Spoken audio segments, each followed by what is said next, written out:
Snooker has suffered the highs and the lows, but now, under the watchful eye of Barry Hearn, things are set to change. We look back at the history, Snooker's step forward and Barry Hearn's revolution. Welcome to Snooker the Revolution.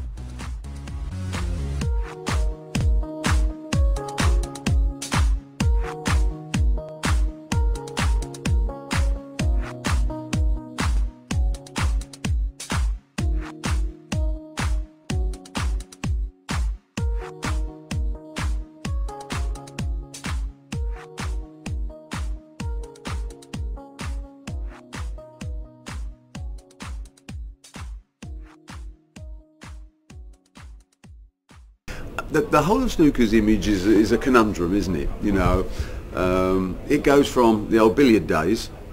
You have to remember in essence, the beginning of snooker was the officers' mess in Jumblerpore. I'm sure you remember the story. A rainy day, Lieutenant Colonel and Sir Neville Chamberlain threw a few coloured balls on a table and invented the wonderful game of snooker. And of course, as you all know, the word snooker derived from a derogatory term for a first-year army cadet called a snook. So, in a cultural sense, billiards was definitely, if you can use the phrase, a posh person's recreational sport, and snooker was very much perceived to be the warm-up act for billiards, you know, and played in billiard halls and snooker halls and social clubs around the country. Very much middle, working class, blue-collar sport. So the transformation of snooker was quite staggering, because when I was young, my mother would literally clip me around the ears if I went into a snooker hall, because that's where bad people go. And yet, when the BBC came along, it transferred the imagery from working class roots with the bow tie and the essence of splendour in the surroundings of venues such as the Crucible. It became an acceptable upmarket module. And you know, it's a fascinating thing, because it's not actually, the people that play are not represented in the end product of the game in the same sense, and yet we've all accepted it, and the image of snooker around the world is this very cultured, quality brand of a sport, which is quite unique. It's progressed as everything has really in the world that we're in. I mean, it was obviously very much a gentleman's game, and you know, the gentlemen would go to the billiards room and the ladies would go and have a cup of tea in the front parlour or something. You know, we've moved well on past that, and I think the fact that women play the game as well, although obviously they're not lucky enough to have the level of sponsorship that the men have, it is very much more an equality game now. So it's nice to see that, but to be fair, all that's happened is the whole world has moved in that direction. It's not that we've sort of run out ahead of anybody else. I think it's very much, to some degree, one of the essences why Eggheads has been successful. It's comfortable viewing. People can watch it, they can appreciate the skill that's involved, and maybe it's something they couldn't do themselves, but they enjoy watching it. It's nice and calm, there's very little controversy, there's very little unpleasantness, and it's just nice, comfortable, friendly TV. And I think, as with any sport, as that's become more and more part of the consciousness, people have seen that, experienced it, and wanted to become part of it, and that's obviously attracted a lot more fans, a lot more money, sponsorship, and that's wonderful for the game today. The biggest change really is how professional players are these days, because if you go back to the 70s and the 80s, before the big money came into snooker, the top players, people like your Spencers, your Reardons, your Thorburns, your Griffiths, Mountjoys, all these guys, they earned most of their money on the exhibition circuit. So they taught themselves to have a great rapport with the crowd, have a few jokes and a good laugh, you know.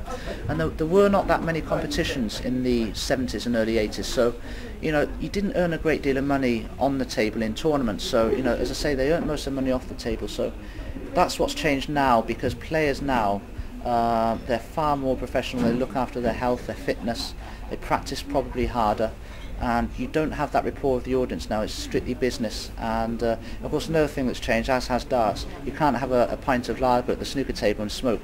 That's it's another sign just of how professional snooker is these days.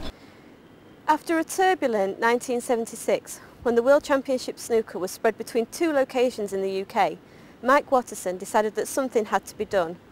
He brought the snooker here to the Crucible in the spring of 1977, where it has stayed ever since. Mark Watterson, nephew to Mike Watterson, shares his memories of his uncle's snooker achievements.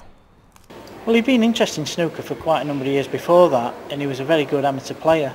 And he attended tournaments at places like Manchester in the previous years. And in 1976, the tournament had been notoriously quite a shambles, to be honest. Bad preparation, badly organised, and generally he just took the idea on himself that he could do better. He was interested in things like that, and then he got into promotion, and then he found the Crucible Theatre after my auntie came here in August 1976 to a play. She came to watch a play, and then what she did, she mentioned that it might be a great venue for snooker.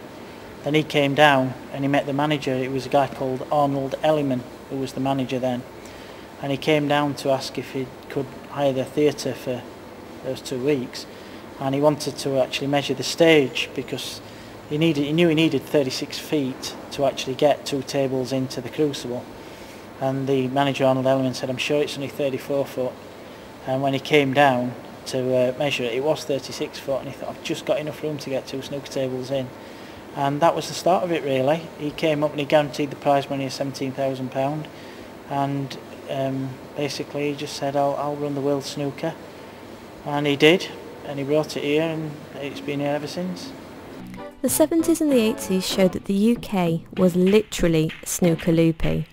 18.5 million people watched the 1985 black ball final between Steve Davis and Dennis Taylor, which did not finish until the early hours of the morning. But a loss of passion for the sport in recent years has seen an audience drop in figures. Michaela Tabb was the start of the female revolution in the game of snooker. She was the first female referee to ever referee a World Championship snooker final here at the Crucible. Since that day, many more females have come into the sport as referees. I mean, from the point of view of, obviously when I've come in, you know, I was a female and I was probably, you know, a bit younger then, and you know, pressure, you know what it's like when you're a woman, you always want to look good, so I always try and do different things with my hair, and you know, I'm always looking for different accessories to wear and different things, and I always want nice suits, you know, whereas the guys can just go into Slater's, for instance, and just buy a dress suit. You know, I'm looking for things that have got a little bit different happening with them. So no, it is, and it is tough. And you're always watching your weight because you don't want to, you know, you don't want to be classed as the fat ref or whatever. It's a female thing though, and it's not obviously just in our game. It is worldwide, really. But because you're on the telly, you're more heightened. PTC events are held in Sheffield, Gloucester and various locations around Europe. Low on money but high in ranking points. Here is what the players think to the PTC events. Yeah, it's really good. Obviously we've got a lot more tournaments to play in. I think it works out. We've got about 30 tournaments to play in this year compared to in the last couple of years we've only had maybe 6 or 7, so the chances have risen dramatically. I think it's brought back a couple of things. I think it's brought back a lot of enjoyment for players playing the sport, you know, and that's massive. I think people have underestimated the power of players being happy and looking forward to tournaments, whereas we've had not many tournaments in the past few years. This year we've had tournaments almost week after week, and you have a bad run, you've got a great chance the next week, and that's really been key. The other thing is that because we've all played so much, we're all a lot sharper than normal, and you know, I think this week there's going to be more century breaks than ever. I think that the standard of snooker here this year is going to be the best it's ever been at the Crucible, and I hope I'm a part of it. Yeah, overall been a great positive. I think before he came in we had 6 major ranking tournaments and maybe a couple of invitational events. Now we've got 12 players tour championships, we've got some like 7 or 8 world ranking events, and we've got a lot of invitationals as well. So yeah, he's really taken the game on, and you know, he's brought in a lot of positives into the sport. You know, he keeps all the professional players, you know, really busy now, which is all we wanted really. I think it's fantastic because I think we all thought that if anybody could do something with snooker, Barry could, and it was a case of please get him in and see what he can do, and if it doesn't work then we've tried, because he always does come up with ideas and try new initiatives, you know, Barry Hearn, and he's certainly you know, revamped the whole thing with this Sky Shootout in Blackpool, which was fantastic success. Finally, you know, we feel like professional sportsmen. We've got a lot of tournaments to play in. Well, for me, I don't like them, but you know, everyone, if they're playing opportunities, you know, everyone's got their own opinion. you know, I've got a young family and I don't want to be travelling every weekend when possibly the weekend's the only chance I get to see my son. So for me, they're not ideal, but that's the way it is. You know, if you're a sportsman, you want to be doing it's your job, so you want to be full time, doing it all the time. And if anyone complains, you know, I've got a family and that, then they're playing the wrong sport, because if you're a snooker player, it should be full time. And so it's helped me, because I mean, if I'd have turned pro the year before, I wouldn't have been playing a lot of snooker. But now I'm hopefully starting up again. Now I'm busy near enough every weekend, and yeah, I've got something to work for. Like each week, if you lose, you get to go back to the drawing board and practice, and yeah, it makes it more fun as well.